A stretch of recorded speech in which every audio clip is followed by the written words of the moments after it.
Hey kids, it's clear. Let's do this thing. Now, as you recall, last time we kinda killed Death. Okay, we didn't technically kill him, we banished him, but you know, the distinction is largely academic, I think. Also, Fleaman. But no, that actually didn't open any new areas. We could have already gone to the underground waterway long ago, back when we killed Adremelech. Granted, we would have gotten murdered horribly had we set foot in there because of the water that drains your health. So to make up for it, here's how the Serpent card opens up new areas, or the Cockatrice card if you have it. We have the Serpent card. And now anytime where we saw brain floats, we can freeze them and use them as platforms to continue.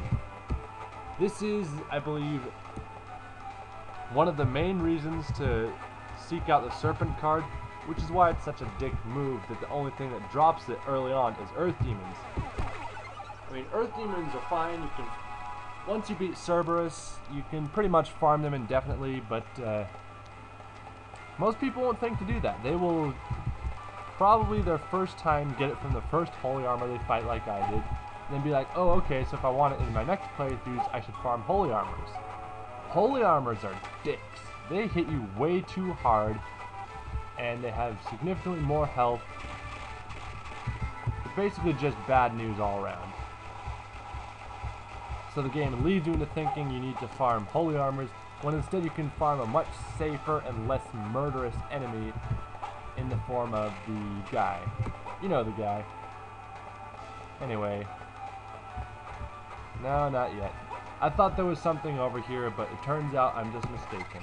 But now I got to hear all my great opinions on Holy Armors and the Serpent card, and that kind of stuff. So you might wonder where we head next. Well, it's actually really close, and I don't feel like cutting the video again. So I'm just going to head there instead and not get distracted by what's happening in my IRC client.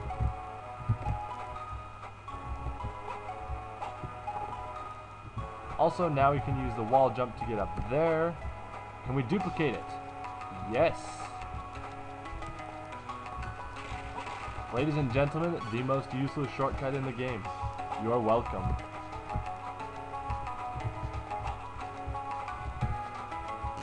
Ow. Okay, so where we want to go is to the underground waterway, of course, which is just over there. But first, let's go up here and save, because even once you have the cleansing item, underground waterway tends to make you die a lot. Also, we will not be needing the Serpent card as our weapon anymore, because there's a lot of ice monsters down there. Now, you remember back in the machine tower with the Medusa heads, right? And they turned you to stone anytime they hit you, and they were a huge hassle. Also, cleansing! Now the water is safe for us. Yeah, you remember how everything that turns you to stone is a dick? Well, things that use the frozen status on you are even worse. Because frozen lasts a predetermined amount of time, whereas button mashing faster means you get out of stone faster. And these guys do it. These are not Medusa heads. Oh no, these are ice armors. Big ornery armored dudes who will kill the hell out of you. Also, you hit switches and it raises or lowers those platforms. And yes, we will be fighting every single one of these guys, because they drop a card. The best part is they throw 2 ice javelins, so if you screw up and get hit by the first, they will definitely hit you with the second, to the tune of 4 times the damage of the first one, and that will hurt a lot. In fact, if you're underprepared and you have low defense at the favor of high defense, it might very well be an insta-kill.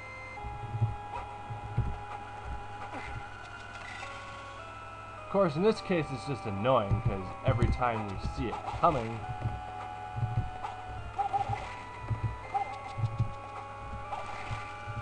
yeah, I'm gonna fight him like this. You don't have a way to stop me, and I don't care.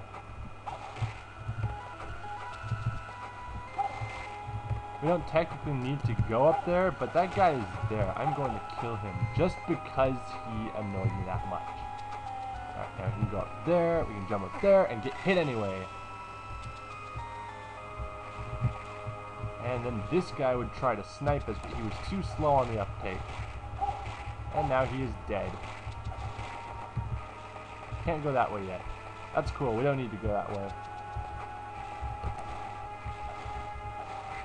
Actually, I'm not going to fight that guy, because if I do and he drops a card, then it's a card wasted because we can't get to it right now.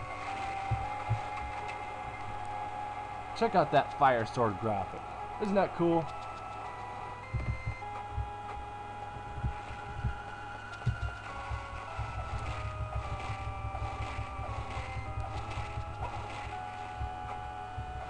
And yeah, that ice javelin up there. This place is not very friendly. And the best part is, these aren't even the worst enemies. I mean, they drop a card, which is a dick move all on its own with these random drops, but even so, these are not the worst enemies in this area, by a long shot. There is something in this area that will make you hate just everything. They make you hate everything. It's a very powerful status effect, and you need to be careful not to get hit by it. In the meantime, let's hit this guy over the head with our fire sword some more. And get the Neptune card. Neptune is a bit of a special case in that it doesn't actually activate spells. I mean, it still activates spells, of course, but the spells it activates have a special way of doing it. Face! If you get hit by an attack of the elements of your attribute card you're using while using the Neptune card, also steel armor, then the attack heals you rather than damaging you. This is pretty nice, I have to say. And I'm glad we found that card so readily and early in this dungeon because ice attacks hurt. And having this means you don't get frozen. Ow. In essence, it'll help us to cheese through the more annoying parts. Speaking of annoying parts, frozen shades. In the true spirit of ice enemies, they use multiple attacks rather than just one. And these attacks work in a very, well, I wouldn't say unpredictable, because pretty much every ice enemy is kind of predictable, but they do chase after you to an extent, so you'll need to be careful. Also, can we go up here? Oh, we already did go up there. I'm just mentally planning out my route. Alright, yeah, that could have ended badly. Okay. We'll hit that switch, and once that thing goes all the way up, we'll turn around and leave that dungeon forever, because that's boring. Actually, we don't technically need to do that. It'll take us to a thing, but I don't know how badly we need that thing. So, you know what, screw it. Let's just keep going.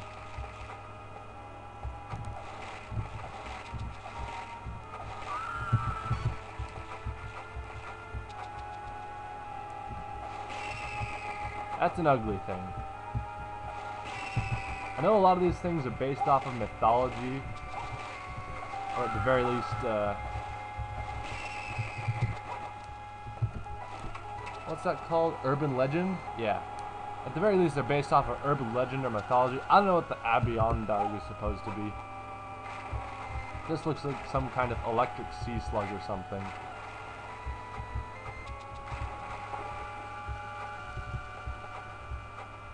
But hey, electric sea slugs are cool. Also, the mermen have ice attacks too, but fortunately they don't freeze you. This is a trade-off I am fine with. That's fine, okay? Also, water seems to hinder your double jump. Not so much your single jump, I think. I'm not entirely sure why. Also, ice everywhere. Run, Nathan! Also, witches. This game was developed back before the great anime surge of 2000 whatever, or maybe it was 1990, I forget. 1990 something. So these are actual, you know, flying on broomsticks, baggy black cloaks, and green skin witches, not witches as in they have a pointy hat but are otherwise bikini models. I'm okay with that. I hope you're okay with that, because, you know, I think it's neat.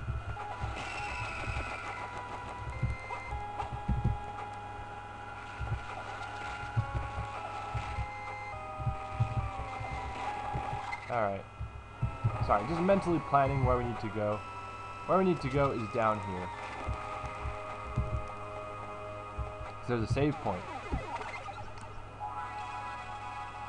It's kind of hard to keep track of where save points and stuff might be, because these rooms are so massive, and rather than have doors like a sensible dungeon, they want to put switches that move giant freaking things everywhere. Also, these witches are murder on my processing, on my thing that I'm doing. I'm being verbose today, okay? Sometimes we just have days where we need to say a whole bunch of words that don't really have any connection or meaning to the topic at hand. And you know what? That's just the way it is.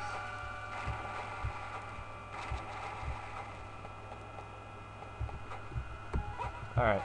Save game. Again. Because we got a thing. Now we're gonna get another thing. I think actually the water graphics are also doing something about it.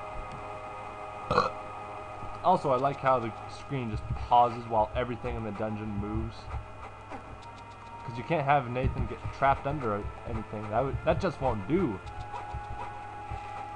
I think there actually is a way for him to get trapped under it, but I have forgotten it at the moment, and I'm not about to go and look for how you do it.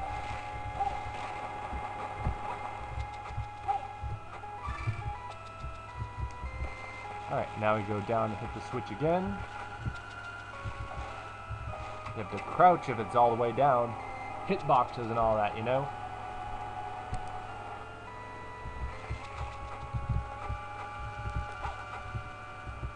And I got shot in the face. Face shooting time.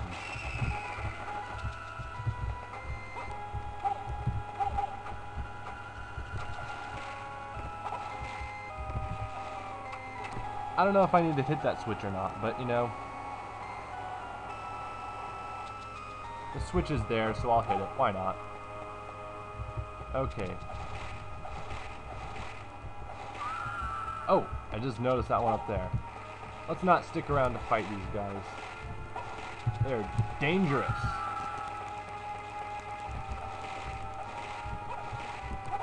We want to kill the ones that are directly in our way, because otherwise they'll shoot at us from off screen and it'll be a huge hassle.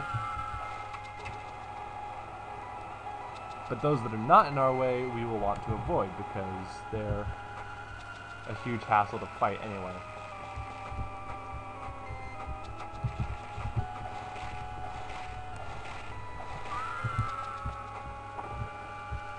Alright, and up here is a siren. Oh, frozen.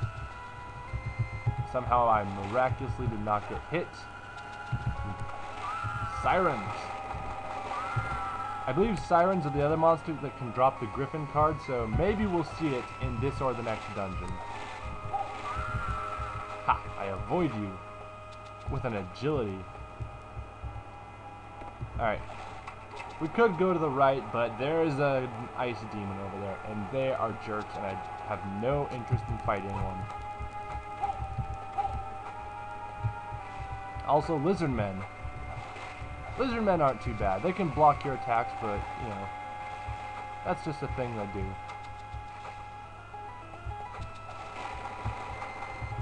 And evil hands, because apparently they weren't scary enough the first time. Ooh. Oh, come on. There we go. And here's a save point. I'm Kalir, this has been Let's Play Castlevania Circle of the Moon. Next time, the plot-related boss battles. Oh man!